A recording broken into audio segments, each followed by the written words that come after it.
Check, check. What could you possibly want from me right now that's more important than me going to get pizza right now? We'll keep it quick, man. I'm just kidding. I love you guys. Getting to sit up here is a privilege and an honor. Andre, in front. Yeah, yeah. I guess physically, how you Damn, feel? you look good. Always do, man. This fucking guy, dude. What's up? Physically, how you feeling after that? Because we see a little bit of the bruising around the eyes. Yeah, guy fucking hit me, dude. A couple times. I wanted him to stop, but he just kept on keeping on.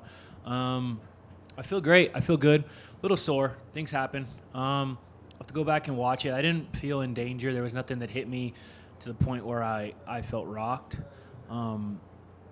He's got a weird timing. He's got a really weird style, and some shots got in that I didn't expect. I felt like I was countering basically everything he threw in the first, and then like my coach calls him a snake charmer. He's got this really weird style where he's either like stop or gone. He never cruises, you know. So he hit me with a couple okay shots, but I feel good. It seemed, especially in the first round, you were timing, like when he would rush in, you would like clinch up and try to shoot down. And so I guess, did it play out as you expected, especially in that first round? The first round played out exactly how I expected. He wanted to brawl, and I was like, no, we're gonna have a nice technical, clean fight that I'm gonna win. And then he just became more insistent that we were gonna brawl through the second and third. And I still won the brawl too, but that guy's really good at pulling you into a dogfight. You know, he's known for that, and I was surprised how well he did it. Like he pulled me into a brawl, and I still won the brawl, but I mean, it's Cub Swanson, you know. He's good at what he does. And you said to me today, you know, you've been watching Cub for a while, and like when Max fought Frankie and when Israel fought Anderson, they said it was a little surreal being in there because like they've seen, like you said, you've seen Cub Swanson do this on TV, but to actually be in there, were there moments that you were like, well, I've seen this before? Yeah, a lot of moments like that not necessarily in the cage, but before. Once we got in the cage, I shut all that off. He's a problem to be solved, you know. He's a problem to be solved. But pre-fight stuff, it was really weird because I don't want to like this guy. We're gonna go get in a fight, but it's Cub Swanson. What am I gonna be, a dick to Cub Swanson? It's Cub Swanson. Like, I've watched him fight since I was in high school. He's a great guy. He's a good dude. He's a good dad. He's a great fighter. Like, he's a hard guy to dislike, right? So I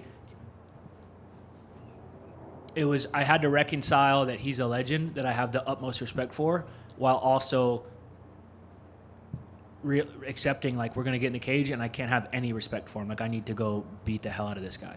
When they were reading the scorecards, you were kind of standing there with a smile before they announced you as the winner. So Yeah. were you confident that you had done enough to pull this off? Yeah, I was really confident. I thought I did plenty to win the fight, and then I heard the split. I was like, and I was like, had 1 second. I was like, I hope they don't do the thing that they always seem to do, and thankfully they didn't. I think they got it right. I won the fight. I felt real confident that I won the fight. It was just a weird one. It was a weird one, but that's kind of what you get when you fight Cub. You know, it's like I knew what I was signing up for. And during your fight, I'm curious to get your thoughts on this. They announced Dan Ige was stepping in on like 5 hours notice. So. What a sick prick, dude.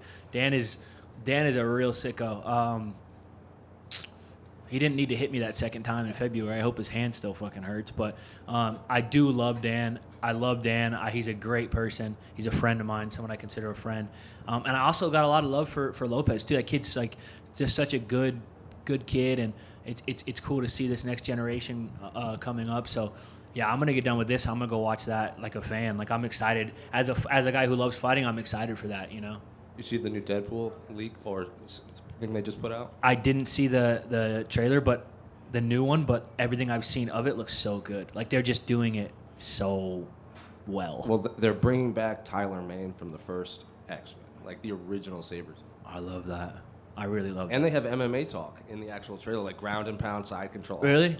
It's really cool to watch MMA like seep into the pop culture, like in a way that's actually makes sense. That's like, it's not like hokey and gimmicky. It's like they actually kind of get it. Like, the people who make movies like that, obviously, like, you can tell when they love comic books because the movie's good. But you can also tell that they love fighting and they love all these other cool things. And it's a good time to be a fucking nerd. We're gonna have a good summer. Hey, Andre, just want Yeah, to yeah. hear.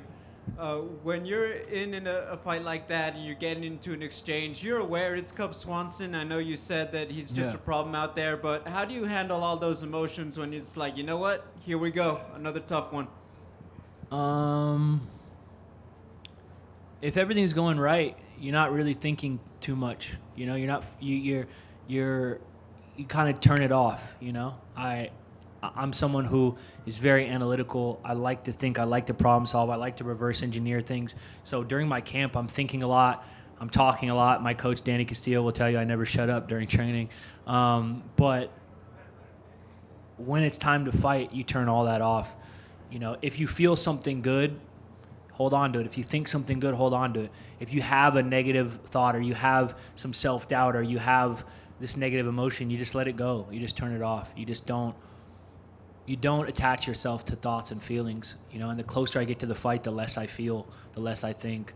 I complete autopilot, you know, just seek, destroy. And I feel I did a really good job of that. I did a really good job of, I'm really obsessive compulsive in my day-to-day life.